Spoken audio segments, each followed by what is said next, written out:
Hi, and welcome to another segment featuring UF-IFAS St. Lucie County Extension. My name is Kate Rotundo. I'm the Urban Horticulture Agent for UF-IFAS St. Lucie County Extension.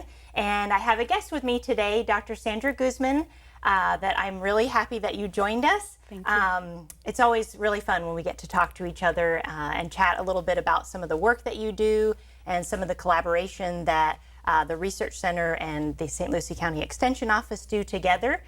So I'm happy that you could come with me today and talk to our community members. Before we talk a little bit more, I know our segment is about best management practices and residential landscape irrigation practices, but maybe before we get to that, if you can tell us a little bit about what you do in your research and maybe a little bit of your background. And also, I think it's important that we let our community members know about the Indian River Research and Education Center in Fort Pierce, being part of UF-IFAS, and that's the University of Florida Institute of Food and Agricultural Sciences, in case folks aren't familiar with us.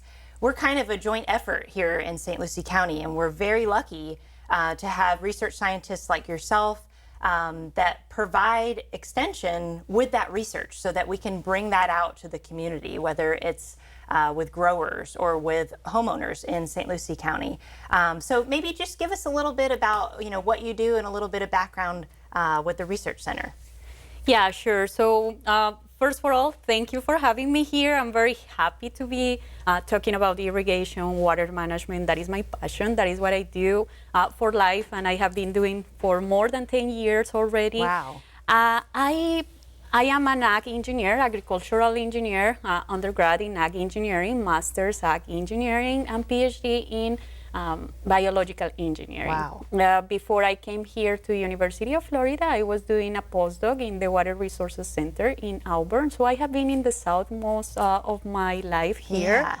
And I work mostly in new technologies that are implemented to make better the use of water for irrigation, but at the same time hydrology. So Okay. that is what me and my team work more than anything else. In terms of irrigation, we have new technologies, new sensors, new things that we can implement in our houses or in the field when we talk about agriculture that can make better the use of water. So for example, we have now soil moisture sensors, controllers, Sure. automation, all of these apps that you can use to work with your cell phone, turn on, turn off your irrigation. Right. For example, if you want to be on vacation and at Right. the same time take care of your lawn, you can turn on and off through your cell phone easily. Wow. So those are the kind of technologies that I work on. At the same time, I do modeling or simulation that is incorporated in those applications. So you can use tools such as the most famous phrase right now, artificial intelligence. Right, AI. I implement artificial intelligence based on all that data that we collect in the field. Wow. To make forecasts or make predictions of things that we cannot see with our eyes. Right. So for example, the weather forecast. We can implement that forecast of rain that is coming. Sometimes it's not that accurate, Sure. but we can implement that. Yeah, weather changes and can sometimes, I mean, obviously in Florida we get a lot of rain or not a lot of rain, but knowing, possibly or predicting to a certain, extent what is coming or what could be happening is really helpful for something like irrigation. Exactly. Yeah. And when you put those forecasts into these kind of apps through artificial intelligence, you can get a likelihood or you can get an estimate Right. of the time that you should irrigate. We don't want to irrigate when it's raining, Right. but it's almost impossible to know when it's going to rain. Right. We are in Florida. Right. We are in the most wonderful Right. place for water. So that is what we do in our lab. I'm very blessed to have visiting scientists. I have graduate students and a bioscientist in my lab. They are a pretty wonderful multidisciplinary group working so you have a pretty big all team of this. that does that data collection and implements those trials for you. How many people do you have in your lab? Right you mentioned now, a couple graduate Right now students. we have 7 people. Wow. Seven students, 5 here and 2 students in Gainesville. Okay. So this is one of the wonders about the Indian River and Research and Education Center is that we have graduate students taking classes in Gainesville, in main campus, Right. but we have also students that are here located in our Fort Pierce area, working in issues that are happening here Right. in the field and taking online classes. So we have many flexibility for those graduate students to do their research. We have undergrad students, we have graduate students, we have visitors from all around the world Right. that want to learn about water. In Right. our case, I think, I mean, you say it right, right there. Water Right. is It's a huge most. It's a huge issue, whether we have enough of it or not enough of it, protecting our water resources. With my background being in urban horticulture, I mostly deal with residential landscape, and that always comes up, the issue of water conservation in the landscape, water quality issues that we have specifically, in St. Lucie County with, our fragile ecosystems with the Indian River Lagoon. It's really interesting that, there's so much that goes on or into research about, irrigation and hydrology. And I think, most of us driving around, going to Publix or wherever, we don't really think about that. But it's really worth mentioning, I think, that we have not only St. Lucie County Extension, but, we get to have you all as, guests on the show, but also our researchers at IREC. And the other, science entities all around us in St. Lucie County, because not every county has that, which I think is really amazing. There are other research centers, throughout Florida, but us having one right here in our own backyard is pretty cool. So I'm glad you could come, and talk with us a little bit about what you do. With some of the issues that you talked about with the artificial intelligence and using some of these new applications, precision agriculture, or precision irrigation rather, seems like that's kind of the wave of the future, whether it's for growers or even residential, golf courses, large landscapes, things like that. Does that kind of how you feel is that precision irrigation rather is really how we're going to preserve some of this water that we have in Florida? Well, personally, I truly believe that is the way to go. If you have data and if you have the way to measure how much water is getting into your lawn or how much water is getting into your crop, then you will be a better steward of your own environment. So the goal over here is to have well-being, like human well-being. So we're being fine in our houses, but at the same time having a really well-balanced environment, and that is related to our Indian River Lagoon and all the fresh water sources that we have around our own houses. So the best way to work with a better implementation of practices will be at least having how that water is moving. Right. And water can move everywhere, anywhere. It is beautiful. Right. But having those sensors, measuring that data, receiving help or talking to the extension office, talking to the researchers as well, will provide good tools for each one of us to have a really good management of water. Yeah, I think, learning how to implement those things, because, with residential horticulture and landscapes, maybe we don't know exactly, but as a resident, maybe we want to look into how can I conserve water and how can I make my landscape more, sensitive to those water quality issues that we have. So a lot of what we teach for our residents in St. Lucie County and throughout the state really is the concept of right plant, right place. And, using that right plant in the first place, really putting it where it needs to be, because there's really, to me, there's nothing worse than over-irrigating or under-irrigating, because that can really wreak havoc on lots of things. So does any of your data, do you mostly look at those sensors, or do you look at some of that data that collaborates with what happens when there's not enough water or when there's too much water? Yeah.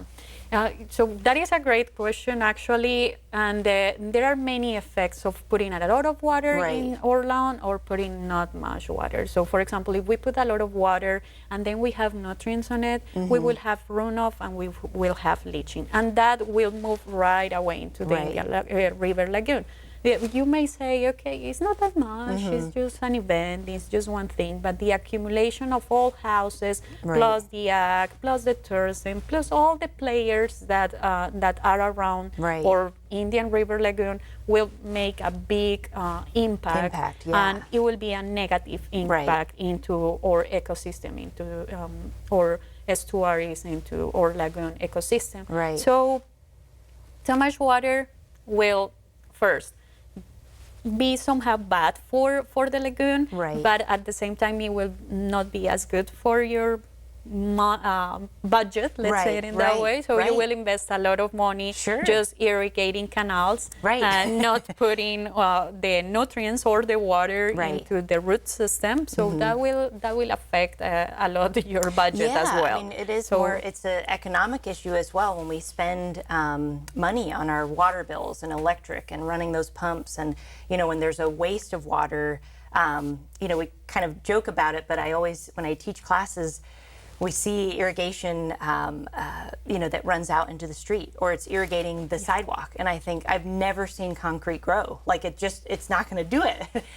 So one of those easy steps that we teach homeowners is really making sure that whatever irrigation system you have, whether it's really high tech with some of the, the implementations that you do with your research, or lower tech where it's just, simply rotors, making sure that they're irrigating where it should be, because there's really nothing worse than seeing it just hitting a driveway, literally not, irrigating any turf or trees or plants, and that can really have some negative effect. It's a waste of money, it's a waste of that water resource that, as time marches on, and you talk about all those players in that piece of the pie, there's a lot of us.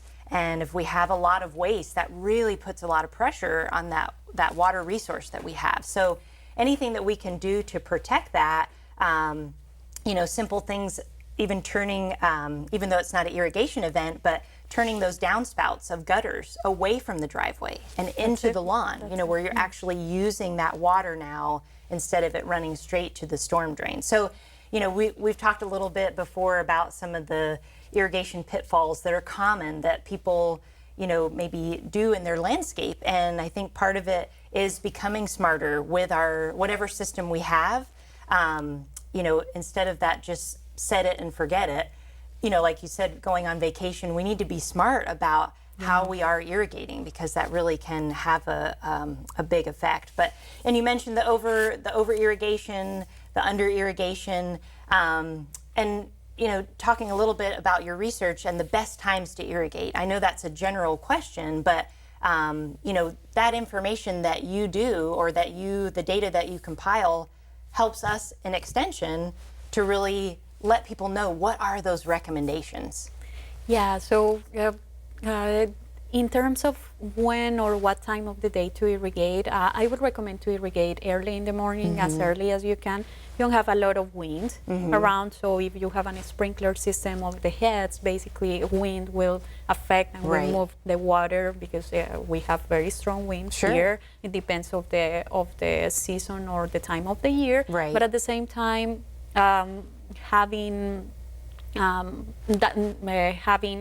evaluating that those heads are working properly, doing a proper calibration, all those kind of things are pretty important. So, some of the pitfalls and the most, let's say, common things that you see around are heads that are broken, irrigation systems that are not working properly. You can see as well what you just mentioned, the direction of the heads hitting the pavement or the crosswalks, or hitting probably a tree instead of the grass or the plants. All those kind of things are pretty simple things that you can do to improve your irrigation system and manage better water. So a good recommendation is to especially in summer when you are irrigating, just to check continuously your irrigation system, calibrate every year your irrigation system. We can give you more information if you need. Yes, if they come to the Extension office, or there's also, you know, Dr. Guzman, you're obviously very aware of the what we call EDIS documents, and we have links to those research papers or fact sheets, and there's a great one about calibrating your Florida lawn, and it tells you exactly what to do, because I think you're right, knowing how much water we're putting out there is way more effective than just setting it and hoping that it, you know, hoping for the best. But you mentioned that best time, you know, in the early morning. I've dealt with residents who perhaps have followed a different recommendation maybe and have, you know, irrigated really at night, which really is not recommended, because really you get a lot more incidence of disease. So I'm really glad you mentioned that early in the morning. You know, there's not a perfect time for everybody, but the sooner we can get folks to really pay attention to that recommendation. You know, I know sometimes it's easier to do things at night, just leave it on, you're going to go to sleep. But really for management of things like, you know, turf grass and other, you know, parts of our landscape, that early morning irrigation really is the best. And you mentioned wind too. Yeah, and in the middle of the day, if you do it in the middle of the day, probably you will have issues with evaporation. So some of the water will leave into the environment. And that will be pretty much it. But yeah, so far early in the morning, if it's late in the afternoon, you may have issues later on. A little bit, you know, a little bit late in the afternoon when we can, maybe a little bit later if things, you know, that moisture can dry and those, you know, that turf can use it. You know, we try to get folks to really push it back even more towards that early morning, because it's just going to be a healthier situation and not lose a lot of water, you know, protect some of your plants and turf from disease. But I think you mentioned something that we talked about earlier, just together when we were talking about everyone's impact. You know, you think, oh, well, it's just my lawn, who cares? You know, I lost some water or I dumped a bag of fertilizer. But the impact of everyone with those steps, you know, if we can encourage and teach residents about those recommendations, I think that goes a long way with protecting our water resources. But I love that you mentioned some of the simple things that people can do right away, you know, like after they watch this segment, you know, really making sure, is that rotor head or the sprinkler system that I have, maybe it's buried because it's really old and we haven't checked it in 2, 3, 5 years. But we, you know, in extension and in, you know, the university setting, we talk a lot about BMPs, but those best management practices is sort of what you were getting at, which I really appreciate. But are there, you know, is there other best management practices that you research or that maybe you perhaps teach growers to do with their irrigation? Yeah, so in terms of the irrigation system you have, there are many irrigation systems. They will go from the most manual one that is only the head or only the sprinkler, through the most technique, like high tech kind of irrigation system. So those systems require different management. So the ones that have less technology on it, the more manual you have an irrigation system, the more maintenance and the more control you should do during the year. So just make sure that the heads are okay, that the calibration is going, that what you just mentioned, that the heads are not just completely buried in the soil, that the direction is going towards the goal. Like, what are you trying to irrigate? To your plant or to the grass or to what you want to irrigate. But at the same time, just do regular visual checkup. So if you see more water in one place, or if you see more weeds in one place, or if you see differences, that can mark an irrigation issue. And that is easy to manage, taking account that every year you will need to have some management of your irrigation system, with technology or without technology. The advantage of having an irrigation system with technology is that you can just click in your cell phone or just leave it there, and the system will automatically irrigate. So it is way easier to manage, but at the same time you need to verify in the field that things that it's working in your lawn, that things are working. So that is one of the one of the things that you can go ahead and do right away. You don't need to invest anything else. Right. I'm a super big steward of technology, of course, because that is my research. Yeah. But having controllers or having an extra soil moisture sensor, for example, installing a soil moisture sensor will let you know and will help you to assess how much water you have in the soil and if you need to stop or put more water in the soil. Right. So with those soil moisture sensors, you're getting to see what's happening under there. Exactly. You're really getting to see what's happening in the soil and what that moisture content is, because a lot of times we think, oh, well, it just rained, it's probably fine. Where depending on that person's soil makeup and the soil structure in their particular landscape or lawn, it could be very sandy and not holding a lot of water at all, or it could be a lot of fill soil or clay that holds that water for a long time, and maybe backing off on that irrigation could be the best recommendation. But those soil moisture sensors are really neat, that they can just kind of tell the story of what's happening under there, even though we can't necessarily see it. Yeah, and we have over here in the area pretty sandy soils in the superficial layer. So if we have a lawn, we know that somehow is going to be very sandy. But below, we have a pretty hard layer that is clayey, and of course all of that water is moving down and then trying to get somewhere. What is that place? The Indian River Lagoon or one of our freshwater systems around. So if we have those sensors, we can measure where the water is, how is it moving, if we need to irrigate again, if we need to irrigate less or more. There is a recommendation when, in terms of irrigation that IFAS provide, that is irrigate between half to 3/4 of water, or inch of water for irrigation season, and that is a good kind of rule of thumb to get, but between half and 3/4 there is a big gap. So using a soil moisture sensor, for example, that will give you like exactly how much water you should apply per irrigation day. You can also use weather-based apps. There are some apps that we have at the University of Florida that are free.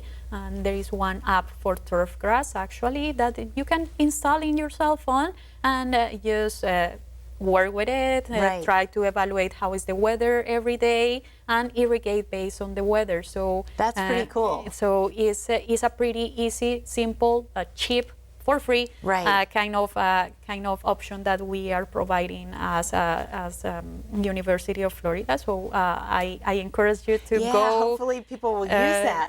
To go and take a look at the irrigation apps at IFAS. And over there you can download in your iOS, in your whatever cell phone you have. You can install it and use it in that way. You can also get a little controller for your with a rain bucket, and that will be pretty much a good assessment for you to know, okay, it rain, how much water should I put, or if should I leave it there. So there are some little things that go from free to really cheap that you can use in order to improve your water management and to have best management practices. So all these sensors are classified as a best management practice. And the other best management practice that is free is basically when you are trying to put any kind of chemical into your lawn, make sure that that is followed by an irrigation event. So the chemicals can move into the root system. That is what you need more than anything else. Another practice is, again, checking your irrigation system over and over and over. I'm not gonna be never ever tired of repeating this message. We have to keep looking at those things. All the time, because we live in the sunniest, shiniest, most beautiful the most state. beautiful place. But those weather events can be, I just think of like the sun and the salt and the wind that we get. It could be multiple months of the year, but our weather is tough on pieces of equipment or small pieces of irrigation pipe or things like that. So I think you're exactly spot on with those best management practices. One of them definitely being to check your irrigation, but also reaching out to University of Florida IFAS Extension and the relationships that we have with you all as research scientists, and getting that research-based information out to our residents and our growers is really important. So downloading those apps, getting a hold of folks at Extension to see if you have questions and, hey, I don't really remember what you said about the best time to irrigate or things like that. Calling us or emailing us at the Extension office. I definitely can reach out to you if I don't know the answer and I need some help with some of those recommendations, but definitely using what you've brought to us today. We really appreciate you being on our segment. I think we all learned a lot about irrigation and hopefully going to maybe implement some of those even simple things that all of us can do to really protect that water resource as it becomes more and more scarce, and some of the issues that we have becoming more and more important to really get a handle on, so that we can protect things like the Indian River Lagoon and some of these really fragile ecosystems but beautiful places that we have here in the county. So I really appreciate you being here today. That's what we have for you for our segment. I hope you enjoyed it and come back for the next one.